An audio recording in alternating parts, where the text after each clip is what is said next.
सभी साथियों को जय भीम जोहार। इस वक्त हमारे साथ चौधरी विकास पटेल, राष्ट्रीय अध्यक्ष, राष्ट्रीय पिछड़ा वर्ग मोर्चा से। सर का सबसे पहले बहुत बहुत स्वागत करते हैं सर आपका। बहुत बहुत धन्यवाद। सर बात करेंगे अभी एक सोशल मीडिया पे एक फोटो, काफी मार्मिक फोटो है, जो बहुत विरासत बचाने के लिए जो आंदोलन कर रहे थे भंते जी, वो पुलिस कस्टडी में हिरासत में है और उनकी जो सुनवाई है, उनको जो जमानत है वो नहीं मिल पा रही है। सर क्या कहेंगे, जो वर्तमान में जो सरकार है, जो विरासत को बचाने के लिए, जो बहुत विरासत है या बहुजनों की विरासत बचाने का काम कर रहे हैं, उनको जेलों में डालने का काम कर रही है, उनकी सुनवाई नहीं हो रही है और उनको बेल भी नहीं मिल पा रहा है, क्या कहेंगे सर? देश में जितने भी नेता हैं, जब वो विदेशों में जाते हैं तो तथागत बुद्ध और सम्राट अशोक का नाम लेते हैं। और देश के प्रधानमंत्री भी जब विदेश में जाते हैं तो वो भी तथागत बुद्ध और सम्राट अशोक का नाम लेते हैं। लेकिन भारत के अंदर जब बौद्ध विरासत को बचाने की बात होती है, या भारत के अंदर जब जो बौद्ध विरासत पर जो लोग कब्जा किए हुए हैं उन लोगों का कब्जा हटवाने की बात होती है, तो देश में बौद्ध विरासत को खत्म करने का या उसको दबाने का या उसके ऊपर दूसरों का कब्जा करवाने की भी जो बात है, वो बात भी सरकार के द्वारा ही की जाती है। तो ये दोहरा रवैया सरकार चलाने वाले लोगों का अभी तक दिखाई दे रहा है। भारत में जो बौद्ध की विरासत है, तथागत बुद्ध की विरासत है, सम्राट अशोक की विरासत है, वो इस देश की गौरवशाली विरासत है। वो हम सभी लोगों की गौरवशाली विरासत है और देश का गौरव जो है वो इसी नाम पर है। तो इसलिए देश के हर नागरिक की जिम्मेदारी है उस विरासत का संरक्षण किया जाए, न केवल हिस्टोरिकल प्लेस के नाम पर, बल्कि उस विरासत का संरक्षण वैचारिक रूप से भी उस विरासत को आगे बढ़ाने की जिम्मेदारी हम सभी लोगों की है। अब इसको लेकर जो लोग आंदोलन कर रहे थे और उसमें से कुछ लोगों को अरेस्ट किया गया है, और जो अरेस्ट किया गया है उनको अभी तक जमानत नहीं मिल पाई।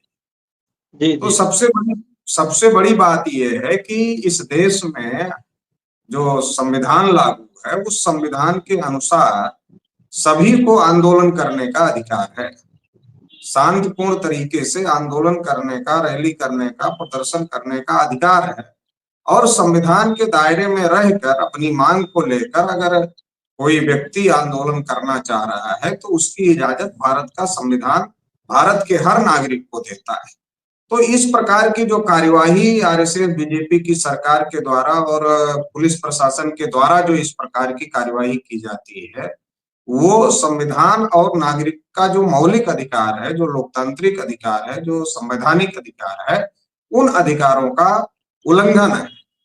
तो इसलिए ये बड़ा मामला है। तो जिस प्रकार से अभी सब लोग दुहाई देने का काम कर रहे हैं संविधान का, कि हम संविधान को सबसे ज्यादा मानते हैं, हम संविधान को सबसे ज्यादा मानते हैं, हम संविधान के सामने सर झुकाने का काम कर रहे हैं और संविधान को हम लोग सबसे ज्यादा मानते हैं, एक दिखावा का कार्यक्रम अभी सभी राजनीतिक दलों के द्वारा किया जा रहा है। भारतीय जनता पार्टी भी उसमें पीछे नहीं। आरएसएस बीजेपी के लोग भी इस दिखावे में अब बड़े पैमाने पर शामिल हो गए हैं। पहले तो वो नकारते रहे, संविधान को नकारते रहे, बाबा साहब अम्बेडकर को नकारते रहे, लेकिन अभी उनको लगता है कि अगर हम संविधान की बात नहीं करेंगे, बाबा साहब अम्बेडकर की बात नहीं करेंगे, लोकतंत्र की बात नहीं करेंगे, तो हम कट जाएंगे और हमको समर्थन समाज में नहीं मिलेगा।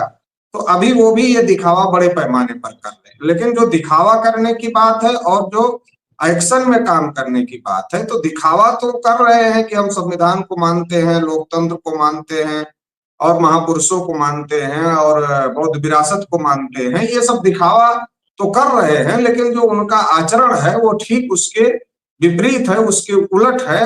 तो इससे ये पता चलता है कि आदमी जो बोलता है वो उसका वास्तविक चरित्र नहीं होता है, आदमी जो करता है वो उसका वास्तविक चरित्र होता है। इससे ये पता चलता है कि आरएसएस बीजेपी के लोग जो, चाहे वो तथागत बुद्ध के बारे में, चाहे सम्राट अशोक के बारे में, या तमाम जो महापुरुष हुए उनके बारे में भले ही लंबे लंबे भाषण देते हो, भले ही बहुत प्रशंसनीय बातें करते हो उनके लिए, या संविधान को लेकर बहुत बातें करते हो, या लोकतंत्र को लेकर बहुत बातें करते हो, लेकिन वास्तव में उनकी जो विचारधारा है वो विचारधारा इसके उलट है, और वो इन सब चीजों को नहीं चाहते हैं और वो देश को अपने हिसाब से चलाना चाहते हैं। ये इससे ये बात पता चलती है।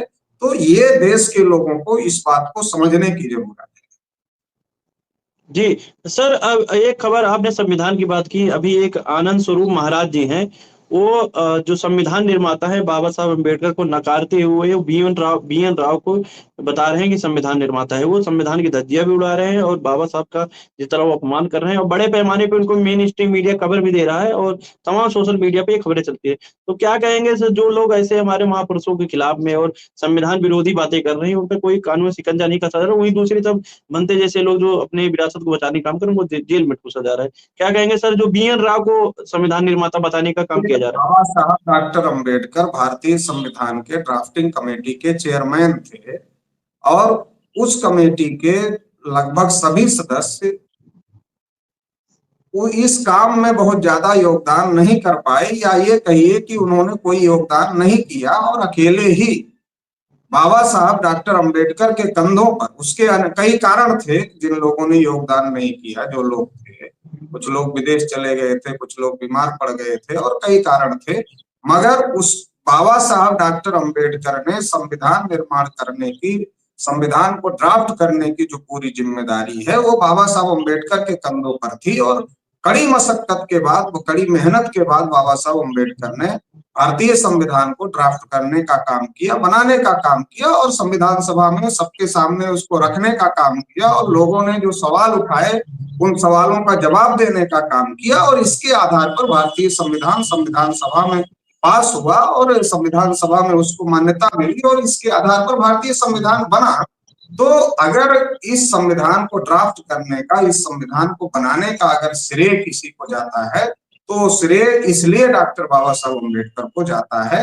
ये बात बहुत सारे लोग, बाबा साहब अम्बेडकर को ये श्रेय जा रहा है, ये बात बहुत लोगों को अच्छी नहीं लगती है, इसलिए वो दूसरे तीसरे चौथे लोगों का नाम इसको लेकर के उठाते रहते हैं। और जब हम उनका बैकग्राउंड देखते हैं, जो लोग इस तरीके की बात करते हैं, तो उनका बैकग्राउंड अगर आप देखेंगे तो ब्राह्मणवादी और मनुवादी विचारधारा से ही उनका बैकग्राउंड आता है, और उनकी सोच इसी प्रकार की सोच होती है, और वो इंटरनली कहीं ना कहीं आरएसएस, बीजेपी या दूसरे ब्राह्मणवादी दलों के साथ में कनेक्ट दिखाई देते हैं। तो ये जो मुद्दा है, ये मुद्दा इतना है कि बाबा साहब अम्बेडकर ने भारतीय संविधान को ड्राफ्ट किया, बनाने का काम किया, ये बात कुछ लोगों को हजम नहीं हो रही, ये बात कुछ लोग कहना नहीं चाहते, तो उसके लिए वो कई प्रकार के प्रोपेगेंडा करते हैं और झूठ बातें फैलाने का काम करते हैं। क्योंकि मीडिया के एक बड़े हिस्से पर उन्हीं लोगों का कब्जा है, या ये कहा जाए कि जो मेन स्ट्रीम मीडिया है, जिसको कुछ लोग गोदी मीडिया कहते हैं, तो वो जो मीडिया है, वो मीडिया पूरी तरीके से उन लोगों के नियंत्रण में है। तो इसकी वजह से वो अपनी गलत बातों को प्रचारित करते हैं, और जनता के बीच में बार बार गलत बातें बोल करके गलत बातों को लोगों को सही लगे इस तरीके से स्थापित करने की बार बार कोशिश करते रहते हैं। तो जो फूले साहू अम्बेडकर को मानने वाले लोग, क्योंकि ये जो संविधान बना, इसकी जड़ में ज्योतिबा फूले हैं, इसकी जड़ में छत्रपति साहू महाराज हैं, इसकी जड़ में बाबा साहब डॉक्टर अम्बेडकर हैं। क्योंकि 1848 में जो ज्योतिबा फूले ने आंदोलन शुरू किया, साहू महाराज ने उसको आगे बढ़ाया, और बाबा साहब अम्बेडकर ने संविधान का निर्माण करके उसको एक मुकाम तक पहुंचाया, जिससे इस देश के करोड़ों जो शोषित वंचित समाज के लोग थे, अधिकार वंचित लोग थे, ब्राह्मणवादी और मनवादी व्यवस्था की वजह से उन लोगों को हक अधिकार मिले। तो ये एक लंबी लड़ाई के बाद में ये सारी चीजें हुई। तो इसलिए जो लोग फूले साहू अम्बेडकर पेरियार के आंदोलन को चला रहे हैं, जो उनमें यकीन और विश्वास रखते हैं, उनकी जिम्मेदारी है जो सही तथ्य है वो सही तथ्य लोगों तक पहुंचाने का काम किया जाए।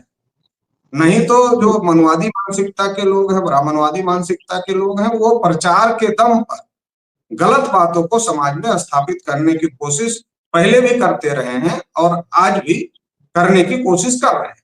तो हमें सतर्क रहना चाहिए। तो हाँ, तो साथियों हमारे साथ चौधरी विकास पटेल सर थे, जिन्होंने जो हमने विषय रखे उस पे साफ तौर पे बराबर अच्छा अपना जवाब दिया सर। साथियों जो भी लोग इस वीडियो को देख रहे हैं, वीडियो को लाइक करें और चैनल को सब्सक्राइब नहीं किया, चैनल सब्सक्राइब करें। बहुत बहुत धन्यवाद सर, आपने महत्वपूर्ण जानकारी दी और समय देने के लिए धन्यवाद सर। धन्यवाद।